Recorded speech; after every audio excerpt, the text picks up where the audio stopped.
Hey folks, Mike Johnson here. If it's got wheels and an engine, you're in the right place. On this channel, we dive into car repairs, maintenance tips, and everything you need to keep your ride running smooth. If you're into cars and want to keep learning, don't forget to hit that like button and subscribe. It really helps the channel out. All right, enough talking. Let's get into it. Starting relays are simple electromagnets consisting of a coil and a spring-loaded iron armature. When current flows through a relay coil, the armature moves to increase the flux. When the current is switched off, the armature contracts. In a starter relay, when a key is turned in the car's ignition, the armature's movement closes the pair of heavy contacts that act as a bridge between the battery and the starter. For the starter relay to work properly, it must receive sufficient energy from the battery. Insufficiently charged batteries, corroded connections, and damaged battery cables can all prevent the starter relay from receiving enough energy to operate properly. When this happens, an audible clicking noise is usually heard when the ignition key is turned. Because it contains moving parts, the starting relay itself may also fail over time. In the event of failure, the ignition makes no sound when the ignition key is turned. There are two types of starter relay, internal and external. Internal starter relays are built into a starter motor. The relay is the switch mounted outside the starter housing with its own casing. Most of the time, when a starter motor fails, it's usually the starter relay and not the armature or gear that deteriorates. External starter relays are separate from the starter motor. They are usually mounted above a fender or on the firewall of a vehicle. This type of starter relay is powered directly from the battery and operates from the start position. The external starter relay operates in the same way as the internal starter relay. However, there is more resistance applied to the circuits. There are wires from the external starter relay to the starter motor, which can create additional heat if the wire size is incorrect.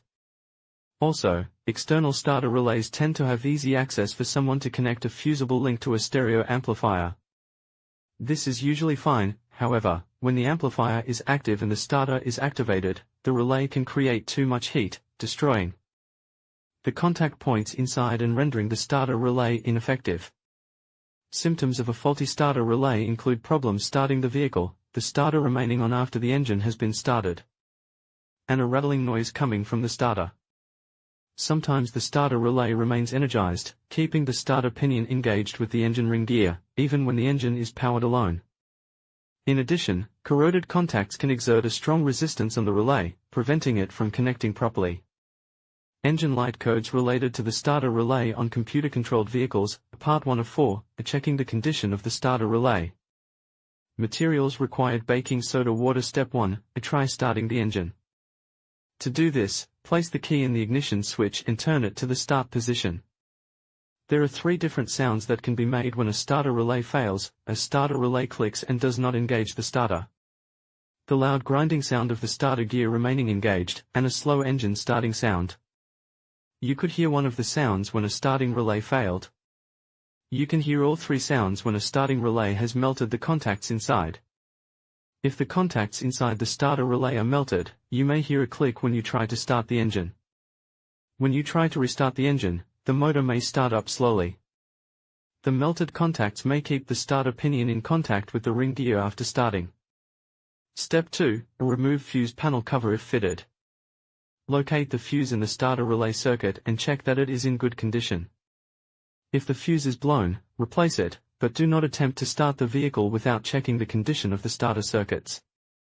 Step 3, look at the battery and check the connections. A loose battery connection causes the symptoms of a faulty starting relay. Note, if the battery terminals are corroded, clean them before testing further. You can use baking soda and mixed water to clean the corrosion from the battery. In addition, you'll need to use a terminal cleaning brush to remove hard corrosion. If this is the case, wear protective goggles. Step 4, check terminal ends and cable connections to starter relay and starter ground. A loose terminal end shows a broken connection inside the starter relay. Loose cables cause a problem with the starter circuit and create a no-start situation. Step 5, check the jumper on the internal starter relay. Make sure it's not burnt, and make sure the small wire from the ignition switch isn't loose. Part 2 of 4, testing the battery and starter relay circuit. Materials required: battery load tester DVOM, digital voltmeter ohmmeter, safety goggles sun vat, 40 ferret, 40, optional, starter. Switch. Step 1, wear safety goggles. Do not work on or around a battery without eye protection. Step 2, connect a sun vat, 40 or ferret, 40 to the battery. Turn the knob and charge the battery to 12.6 volts. The battery should hold a charge greater than 9.6 volts. Step 3, repeat the battery test with a sun vat, 40 or ferret, 40. Turn the knob and charge the battery to 12.6 volts. The battery should hold a charge greater than 9.6 volts. If the battery displays a voltage below 12.45 volts before charging, you must charge the battery to full charge. A full charge is 12.65 volts and a 75% charge is 12.45 volts. Warning: do not test the battery for more than 10 seconds, otherwise the battery may fail or leak acid. Leave 30 seconds between tests to allow the battery to cool down. Note: if you don't have a sun vat, 40 or ferret, 40, you can use any type of battery tester. Step 4, attach the inductive sensor. Connect the inductive sensor, amplifier cable, of the sun vat, 40 or ferret, 40 to the starter relay cable. This is the cable from the battery to the starter relay. Step 5, try starting the vehicle. With the sun vat, 40 or ferret, 40 facing you, turn the key to the start position and try to start the vehicle. Watch for voltage drop and amperage. Note the readings to reference them with the manufacturing parameters. You can use a starter switch to bypass the ignition switch to check that it is in good condition. Note: if you don't have a sun vat, 40 or ferret, 40, you can use a DVOM, digital voltmeter, with an inductive sensor, amplifier wire, to check amperage only on the cable from the battery to the starter relay. You won't be able to check voltage drop during this test with a DVOM. Part 3 of 4, replacing the starter relay. Materials required: open-end wrenches, creeper, disposable toothbrush, DVOM, digital voltmeter ohmmeter, floor socket jack stands up 9 volt, battery saver ratchet with metric and standard sockets, safety goggles, safety wire, starter switch, cleaning brush, wheel chocks. Step 1, park your vehicle on a flat, hard surface. Make sure the gearbox is in park, 4 automatics, or first gear, 4 manuals. Step 2, place shims around the tires remaining on the ground. In this case, the wheel chocks surround the front tires, as the rear of the vehicle will be lifted. Engage the parking brake to lock the rear tires. Step 3, install a 9-volt battery saver in your cigarette lighter. This keeps your computer alive and your current settings in the vehicle. If you don't have a 9-volt battery saver, that's okay. Step 4, disconnect the battery. Open the hood of the vehicle, if it's not already open, to disconnect the battery. Remove the grounding cable from the negative battery terminal, disabling power to the power window switches. Step 5, lift the vehicle. Using a jack, lift under the vehicle at the specified lifting points until the wheels are completely off the ground. Step 6, place the stanchions. The stanchions must pass under the lifting points. Lower the vehicle onto the stanchions. For most modern cars, the lifting points for the stanchions are on the pinch weld just below the doors along the bottom of the car. On an external starter relay, Step 7, remove the fixing screw and cable from the relay to the starter motor. Be sure to mark the cable. Step 8, remove the mounting screw and cable from the relay to the battery. Be sure to mark the cable. Step 9, remove the mounting screw and relay wire from the ignition switch. Be sure to mark the wire.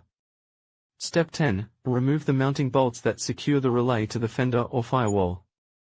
Remove the relay from its bracket if one is present. On an internal starter relay, Step 11, take your climbing plant and reach under the vehicle. Locate the starter motor.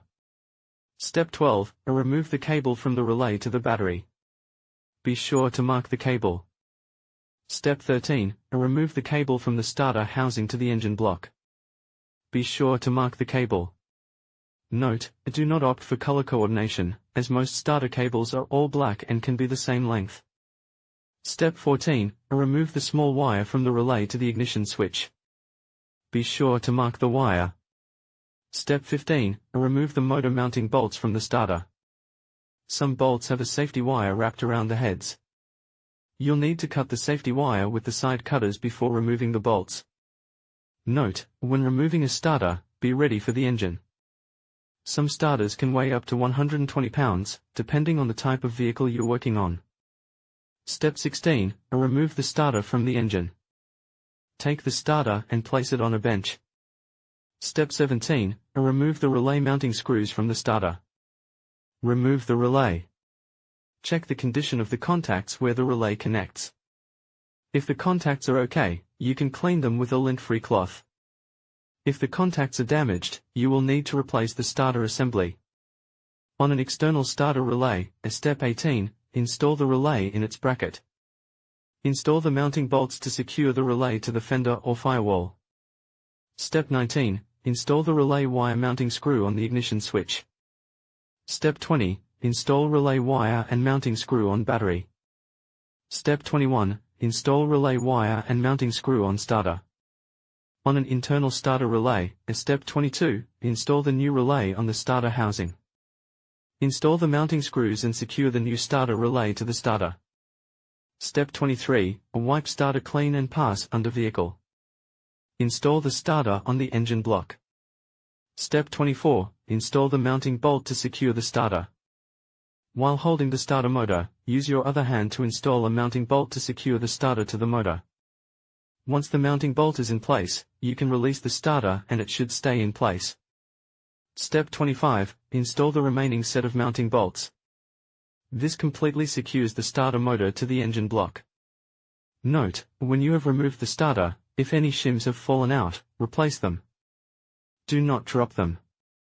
Also, if you have to remove a safety wire from the bolt heads, be sure to install a new safety wire.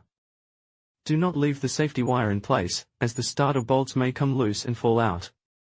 Step 26, install the cable from the engine block to the starter housing. Step 27, install battery cable to relay terminal. Step 28, install small ignition switch wire to relay. Step 29, reconnect the ground cable to the negative battery terminal. Remove the 9-volt battery saver from the cigarette lighter. How to replace AD%25C3%25A9 running relay 1. How to replace AD%25C3%25A9 start 2 relay. How to replace AD%25C3%25A9 Marge 3 relay. How to replace AD%25C3%25A9 Marge 4 relay. How to replace AD%25C3%25A9 Marge relay 5. How to replace AD%25C3%25A9 Marge relay 6. How to replace AD%25C3%25A9 Marge relay 9. In conclusion, replacing a starting relay is a straightforward process that can save you time and money. By following the steps outlined in this video, you can ensure your appliance or vehicle runs smoothly again. Remember to always prioritize safety by disconnecting power before starting any repairs. If you found this guide helpful, please consider subscribing for more DIY tips and tricks. Thank you for watching, and good luck with your repair.